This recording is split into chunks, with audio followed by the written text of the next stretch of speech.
told you your biggest problem isn't setting boundaries? It's believing you're allowed to have them or worthy of having them. Have you ever set a boundary with your spouse, your parent, your adult child, or siblings only to immediately feel guilty or terrified they would reject you? Have you spent hours wondering, was I too harsh? Did I overreact? Have you apologized not because you were wrong, but because somebody became upset with you? If so, this video is for you, because the guilt you feel isn't necessarily proof you've done something wrong. It may actually be evidence that you're finally doing something different.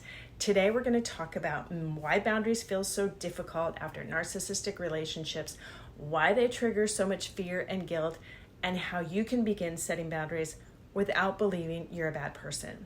If you've struggled with boundaries your entire life, I think by the end of this video, you'll finally understand why. I'm Karen. I'm so glad you're here. I help women understand narcissistic relationships, calm their nervous system, and rebuild the self-trust that manipulation slowly takes away. If this is your first time here, welcome. Many women in this community have spent years, sometimes decades, trying to make sense of relationships that left them questioning themselves. Maybe you've spent a lifetime being the peacemaker. Maybe you've been the one everybody leaned on while quietly carrying your own path. Maybe you've raised children, cared for aging parents, built a career, or devoted yourself to your family, only to reach this stage of life wondering, how did I lose myself? Or maybe you're just now realizing what you experienced wasn't simply a difficult relationship, it was a narcissistic manipulation. If that's where you are, I want you to know something. It isn't too late to understand what happened. It isn't too late to calm your nervous system, and it isn't too late to rebuild your self-trust. And it certainly isn't too late to create relationships that feel respectful and safe. My hope is that every video leaves you feeling a little less confused, a little more hopeful, and a little more able to trust yourself than when you arrive. So, let's talk about boundaries. Most people think they struggle with boundaries because they aren't strong enough. I don't believe that's true. I think many of us were trained from childhood to ignore ourselves. If you grew up in a narcissistic family or spent years in a narcissistic relationship, you learned something very different from healthy boundaries. You learned your job was to keep somebody else comfortable. You learned saying no caused conflict. You learned having needs made you selfish. You learned other people's emotions were somehow your responsibility. So now, when you try to set even the smallest boundary, your nervous system reacts as if you're in danger, not because boundaries are dangerous, but because somewhere inside you learned they were. Your nervous system remembers what your mind tries to forget. So your body isn't reacting to today's boundary. It's reacting to yesterday's consequences, the consequences you experienced as a child or in a narcissistic relationships. That's why something as simple as saying no can feel terrifying. Take a slow bath. Let that sink in. What really happens when you set a boundary? Healthy people may not always like your boundary, but they usually respect them. Narcissistic people often experience your boundary as very differently to them.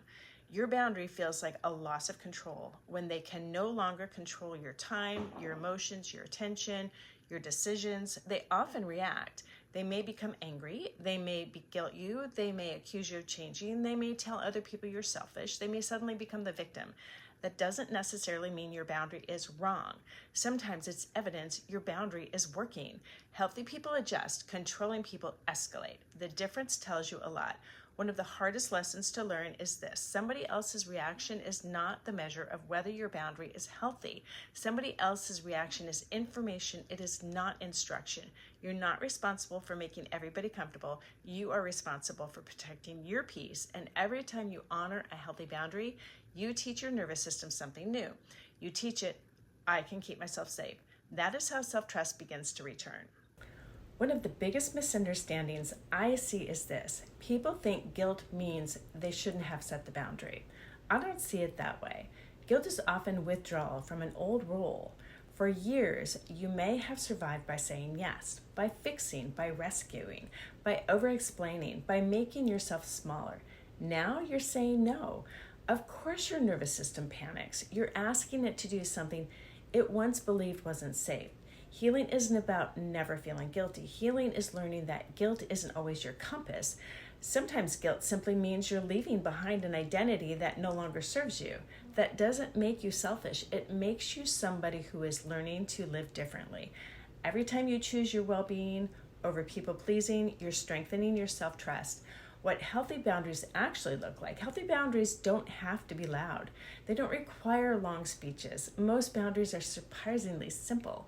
I won't be able to do that. I'm not available. I'll need to think about that. I'm leaving if this conversation becomes disrespectful. I'm not discussing that. Notice this, none of those require defending yourself because boundaries aren't about convincing somebody. They're about informing them. The more you explain, the more opportunities somebody has to argue with your decision. Healthy boundaries are calm, they're short, respectful, and repeated when necessary. Remember, boundaries aren't about controlling another.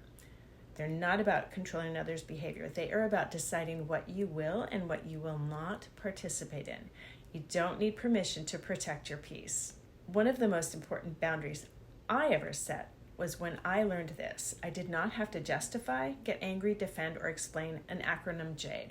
Not everybody likes that. They want to hear an explanation, justification, or for you to defend yourself. Because if the narcissist wants is information that they can turn around to make you confused. They want to confuse you because it's much easier to control somebody when they are confused, right? For years, I thought if I could just explain myself better, if I could just find the perfect words, maybe they'd finally understand. Maybe they'd stop blaming me. Maybe they'd finally see my heart. But healing is about realizing that your safety doesn't require anybody's agreement. Some people never understood. Some people never wanted to. While it was painful, I no longer determined whether I was allowed to choose peace. I finally stopped chasing understanding and started choosing myself. Honestly, that changed everything. It became one of the biggest steps towards rebuilding my self-trust because self-trust isn't built when everybody agrees with you. It's built when you honor yourself, even when they don't. I'd like to invite you to try something just this week. Ask yourself, where in my life am I saying yes when I really mean no? Where am I over-explaining because I'm afraid somebody won't approve? What would one small, kind, respectful boundary look like this week? Not 10, just one. Healing rarely happens all at once. It happens one boundary at a time. Every healthy boundary is another opportunity to rebuild your self-trust. Today, we talked about why boundaries feel so difficult after narcissistic relationships. We talked about why your nervous system reacts so strongly, why guilt doesn't necessarily mean you've done something wrong, and why boundaries aren't about controlling other people. They're about protecting your peace. Every healthy boundary you set sends a message to yourself that I matter too. Every boundary you honor strengthens something narcissistic relationships work very hard to take away, your ability to trust yourself. Little by little, boundary by boundary, you begin teaching yourself something you've needed to hear for a very long time. I can protect myself. If this video resonated with you, I would love to invite you to my free 7-day Clarity and Healing series. It's designed to help you untangle the confusion left by narcissistic relationships, calm your nervous system, and begin rebuilding trust in yourself. If you're looking for a supportive community, I also host a free weekly healing circle. It's a safe place to learn, connect, and heal with people who truly understand. If this video was helpful, please subscribe. It helps my channel reach more people who are searching for hope and healing. And I would love to hear from you in the comments. It's one boundary you're working at right now. You don't have to share anything deeply personal. Everyone's sentence may encourage somebody else who's struggling. Before we go, I want to leave you with one final thought. Many people believe boundaries are the goal of recovery. I don't.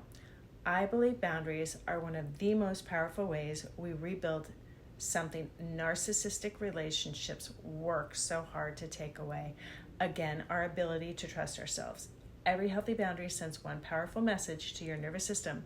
I can protect myself. And every time you protect yourself, you rebuild another piece of self-trust. Manipulation slowly took away. That's why boundaries aren't really about saying no. They're about learning to finally say yes. Yes to yourself. Thank you so much for spending this time with me today. Take good care of yourself. And please remember, every healthy boundary is more than saying no to somebody else. It is saying yes to yourself.